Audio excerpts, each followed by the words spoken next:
Pues entramos ya en una fase, la verdad, muy interesante. Vivimos unos momentos de crisis y ya hemos pasado de los 4,5 millones de parados.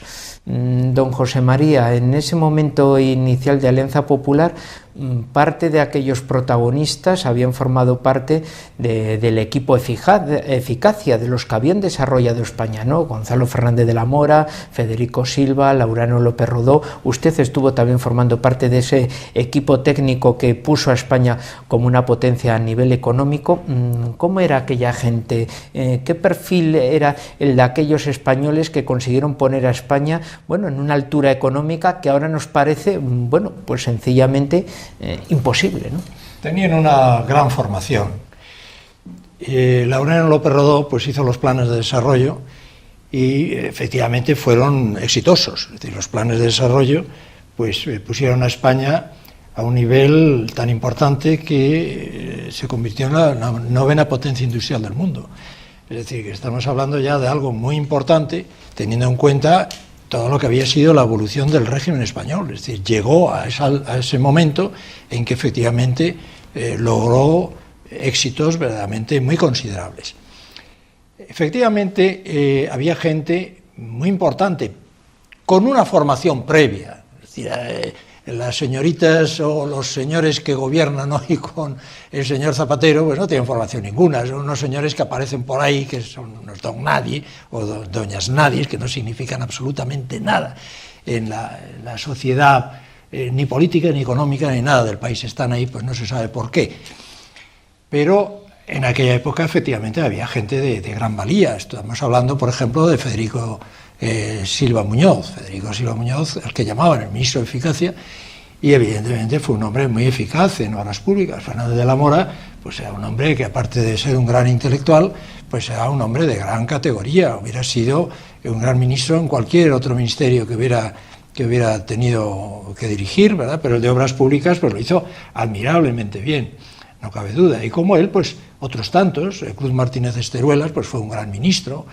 Es decir, que todos los que yo conocí del gobierno que se formó en el año 69 y que dura pues hasta el gobierno de Carrero Blanco, y algunos de ellos continúan hasta el asesinato de Carrero Blanco, pues era gente de una gran valía, pero previa. Es decir, no es que se nombrara a un amigo y ese amigo, no, es que era gente que ya tenían muy bien acreditado su valía con anterioridad. Entonces, claro, aquello pues funcionó admirablemente bien, y hay que reconocer que, bueno, que los gobiernos anteriores, pues quizá también, pero el que yo conocí, que es el del año 69, y posteriormente el que crea el almirante Carrero Blanco, por el poco tiempo que estuvo, era gente tremendamente competente. Eso hay que reconocerlo. Don Rafael, ¿cuáles son las recetas para esta crisis económica que se plantean desde Alternativa Española? El equipo económico de Alternativa Española, ¿cuál es su proyecto para resolver la crisis económica y que España vuelva a enderezarse otra vez y vuelva a ser, en fin, un país creíble económicamente? Bueno, en primer lugar, y repitiendo un poco lo que decía en el tramo anterior del programa, lo primero es parar de forma radical el despilfarro respecto del gasto público, y eso pasa por terminar con el actual sistema de las autonomías. Esto es un requisito sine qua non. Si no terminamos ese grifo abierto de caja que supone las autonomías, es imposible controlar el déficit, es imposible controlar el endeudamiento, es imposible, por lo tanto, salir adelante. Primer punto, primera medida necesaria. No lo dice ningún partido, porque ni al Partido Popular ni al Partido Socialista les interesa esta medida, en tanto en cuanto se sienten muy confortables, y qué decir tiene de los nacionalistas, se sienten muy confortables con este sistema. Ellos no lo van a denunciar, esto, son conniventes, se sienten confortables, tienen su nicho de poder ahí, pero nosotros, y con nosotros muchísimos españoles, queremos denunciar y poner fin a este tema de las autonomías. En segundo lugar, un aspecto muy importante que decía José María, que es volver otra vez a esa política de industrialización que tenía España. Nosotros hemos entrado en una deriva, en una barrena, desde hace unos años, de haber cambiado nuestra estructura del PIB. Nuestra estructura del PIB hoy es una estructura mayoritariamente de servicios, en detrimento de la estructura de industria y primarios, agricultura, pesca, ganadería, minería, etc. El sistema de servicios, o basar el PIB o basar el desarrollo de un país en servicios, nos lleva necesariamente a un país especulativo y sujeto o muy dependiente de las oscilaciones que tenga el mercado. Mientras que establecer un país o constituir o crear o conformar un país con un PIB basado en industria en el sector primario le da recurrencia y estabilidad. Si bien es cierto que la inversión en bienes de equipo, infraestructura y demás es más necesario. Si bien es cierto que eso supone, en términos económicos, un cash flow necesario, negativo, para poder construir estas infraestructuras, pero en el momento que se construyen estas infraestructuras, hace que el PIB sea mucho más recurrente y no esté sujeto a las oscilaciones. Todo eso tiene que pasar por un apoyo, una apuesta verdadera, franca, sobre el I+D. No podemos competir hoy con las manos de obras de Oriente, China, Asia y demás, pero sí podemos competir en las industrias de I+D. Tenemos que apostar, por lo tanto, mucho por la investigación, por el desarrollo, cuestión que no se hace en este país, que es mentira, no se está haciendo. Se abandonan los proyectos de investigación, no se subvenciona, se da dinero para las tonterías que podemos todos imaginar y para los aspectos importantes se deja. El CEDETI está sin presupuesto, las biotecnológicas tienen que financiarse con capital privado y como en este momento no hay financiación en el mundo de la banca, en el mundo de los privados, de recursos propios, no pueden continuar con sus proyectos de investigación. Por lo tanto, tenemos que hacer destrucción, terminación, eliminación del actual sistema autonómico, reconduciéndolo a un sistema mucho más barato, de una estructura mucho más barato en gastos personal y de todo tipo.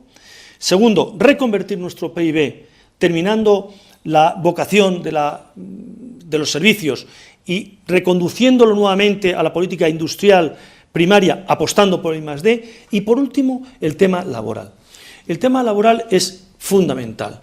Es decir, nosotros tenemos que terminar con aspectos que ya son propios del estalinismo de los años 70, 50 o 60. Son esos enlaces sindicales parásitos que todavía siguen anclados en las luchas de clases, provocando los conflictos laborales en las empresas. Tenemos que terminar radicalmente con esto, pero tenemos que terminar con esto no solamente porque constituye parásitos, porque además que es un coste desmesurado, enorme, que tiene que soportar la sociedad y la economía española para pagar a unos señores que no hacen rigurosamente nada. Lo mismo con la gente de la COE, es decir, los empresarios que se paguen sus propias infraestructuras asociativas y los empleados, los trabajadores, las suyas, pero no a costa del presupuesto nacional. Hemos de reconvertir el concepto, y a mí me horroriza, y con esto termino, de ese concepto tan duro que se ha acuñado del pasivo laboral. Esa frase, cuento con un pasivo laboral, no, tenemos que cambiar esa mentalidad, que esa mentalidad yo creo que la conseguisteis muy bien en los años 69, porque el trabajador hizo suyo el proyecto empresarial, lo hizo suyo, lo hacía suyo, es decir, era su empresa, y yo quiero estar aquí con la generación que viene, porque mi padre estuvo con la generación anterior y yo he sido parte de esta empresa, y el empresario, esas familias empresarias españolas de tanto arraigo, esas pymes españolas, esos autónomos españoles, consideraban como su mejor activo al trabajador. Eran sus compañeros, eran los que les acompañaba en el proyecto empresarial. Seguían con ellos en el proyecto empresarial. Ellos los consideraban, los empresarios, como activo, y los trabajadores lo consideraban como un proyecto de vida. Hoy no existe eso. Hoy el empresario considera al trabajador el pasivo laboral y el trabajador nunca hace suyo a la empresa porque entre otros motivos no participa de los éxitos de la empresa. Eso tiene que ir, eso hay que reconducirlo y hay que ir a una política también, de una política de contratación para jóvenes y para mayores también, que permita una mayor flexibilización del mercado laboral. Pues muchas gracias. Ya ven ustedes, se nos ha ido el tiempo rápidamente. Estas son sus tertulias, las tertulias del ya, y si quieren ustedes proseguir, ya lo saben, lean este libro, lo van a pasar muy bien. Maravilloso.